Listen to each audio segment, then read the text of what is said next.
Breaking news. May naghahain po ng impeachment complaint laban kay Pangulong Bongbong Marcos.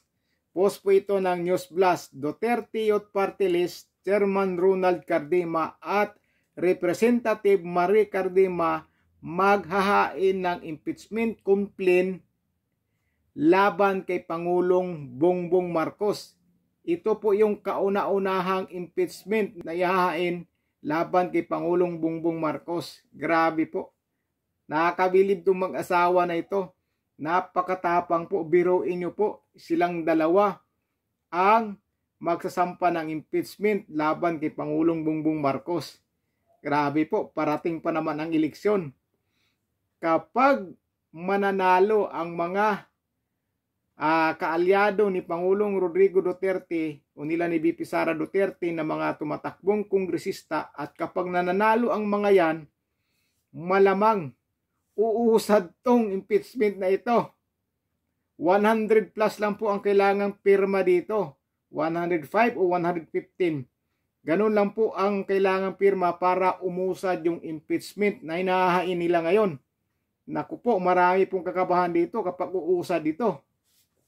Sigurado po, marami po ang kakabahan dito kapag umusad po itong complaint na ito. Grabe po, lakas ng loob ng mag-asawa, napakatapang, kakabilib po yung ginawa nila. Biruin mo, mag-asawa pa yung mga yan. Tapos sila pa yung kauna-unahang nagsampa ng impeachment laban kay Pangulong Bongbong Marcos. Grabe. Basahin po natin dito yung mga comments kung ano po ang masasabi ng mga tao dito sa balitang ito tungkol sa impeachment na ihahain laban kay Pangulong Bongbong Marcos. Ang unang comment naman dito ni Michael, yan ang tunay na matapang. Tama po. Biruin mo, mag-asawa yan ha. Mag-asawa yan. Talagang sila lang yung naghahain ng impeachment laban kay Pangulong Bongbong Marcos. Ito po dahil po ito doon sa pag-aresto kay Pangulong Rodrigo Duterte. Sinabi na po ito noon ni VP Sara Duterte na impeachable yung ginagawa nila sa paghuli kay Pangulong Rodrigo Duterte. Dahil sinasabi nga po nila VP Sara Duterte na kidnapping po ang ginawa sa pag-aresto ni Pangulong Rodrigo Duterte. Kaya impeachable po sa Pangulo. Kaya ito na nga po, naghahain na po yung mag-asawa ng impeachment complaint laban kay Pangulong Bongbong Marcos.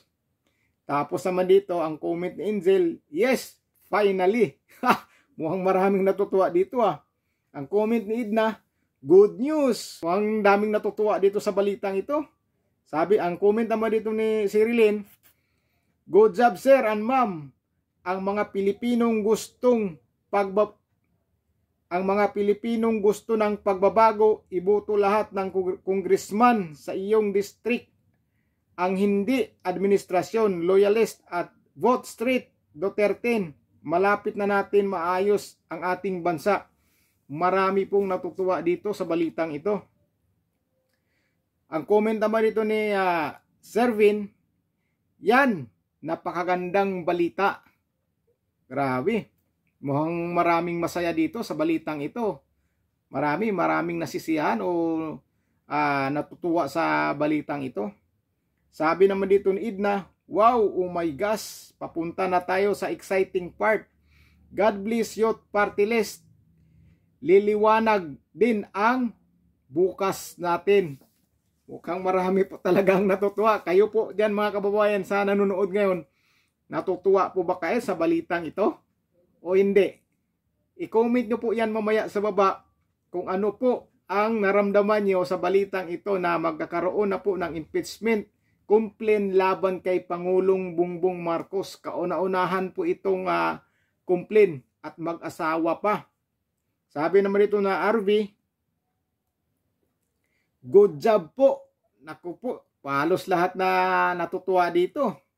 Sabi naman ng ni Hakbang, yes sir, dapat lang na mag-file ang impeachment complaint kay Ngagba. Dami natutuwa dito sa ano na to talaga grabe Sabi naman dito ni Rodolfo, ganyan sana hindi na nananalo, nagtatrabaho na. Hindi pa raw nananalo, nagtatrabaho na. Sabi ni Yongski, nice, laban lang tayo, wag susuko. Sabi naman dito ng isa, finally may isang matapang na gumawa ng aksyon. Good job. Good job. Yes, for this. Naku po, good news. Banatan na nyo na, who's next please? Good news, good news. Grabe mga comment dito. Sunod, sunurin nyo na po. Sunod-sunurin nyo na po. Sunod-sunurin, ibig sabihin, padadamihin po yung impeachment. Good job. Ayos yan. Kayo lang ang marunong. Isa pa maling-mali na ginagawa ng gobyerno ngayon. Ako, napakarami pong natuwa dito sa balitang ito. Grabe po. Balita na rin po ito sa mga ibang istasyon ng TV. Sa channel to. Sa ABS-CBN, mayroon na po. Binabalita na po nila yan.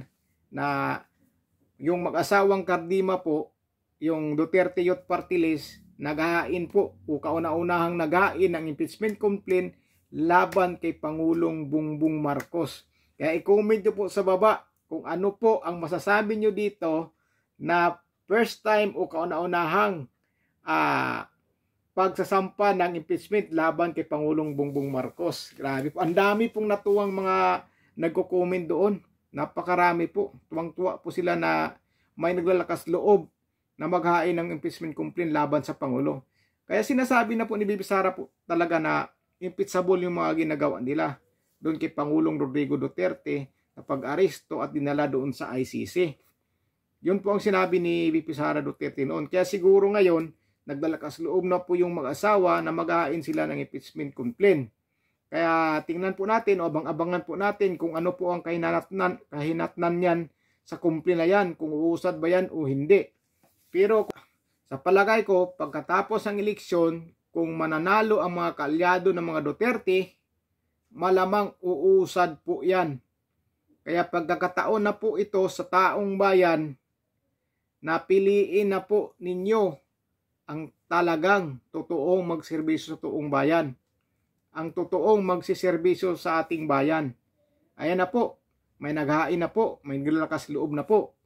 Kaya nasa inyo na po yan kung talang susuportahan nyo yan. Ang pagsuporta nyo po kasi dyan, dapat ibuto nyo po yung mga kaalyado ng mga Duterte. Para yung impeachment na yan, siguradong uusad. Pero kapag hindi mananalo ang mga kaalyado nila ni VP Sara Duterte na tumatakbong kongresista o congressman, baka hindi uusad yan dahil kulang sila sa bilang. Pero ang kailangan po dyan na pirma ay ano lang po, 100 plus lang po, 111, 115 o 105. Yan lang po ang kailangan na pirma para uusad po yung impeachment complaint. Kaya tingnan po natin, abang-abangan po natin ang mga susunod na balita tungkol dyan sa paghahain nila ng impeachment laban kay Pangulong Bongbong Marcos. Grabe po, napaka-exciting balita po ito. Napaka-exciting po talaga na biruin mo, mag-asawa, naglalakas loob na maghain ng impeachment complaint laban sa Pangulo.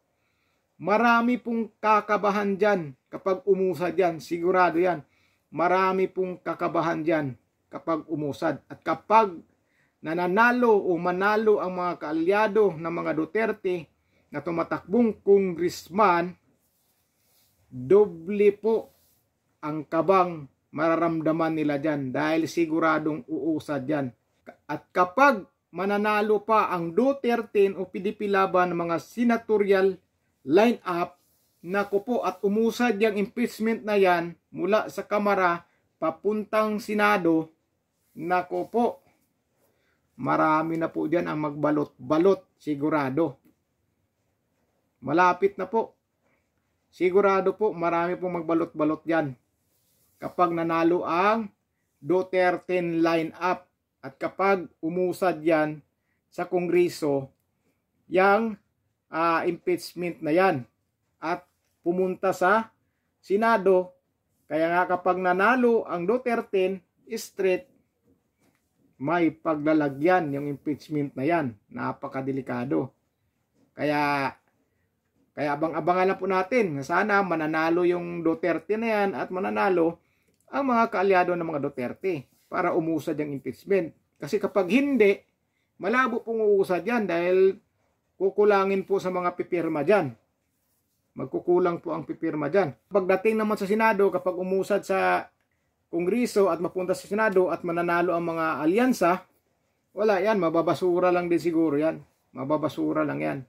Kaya nasa taong bayan na po ang desisyon pagdating po sa May 12. Diyan na po kayo magdesisyon kung ano po ang tamang pangalan na isusulat nyo dyan sa inyong ibuboto. So yan lang po mga kababayan, i-comment nyo po sa baba kung ano po ang masasabi nyo dito na may naghain na po ng impeachment complaint laban kay Pangulong Bongbong Marcos. At kung sa palagay nyo, uusad ba kaya ito o hindi? I-comment nyo lang po sa baba. Maraming salamat po sa inyo. Abang-abangan po natin ito. Napaka-exciting balita po ito.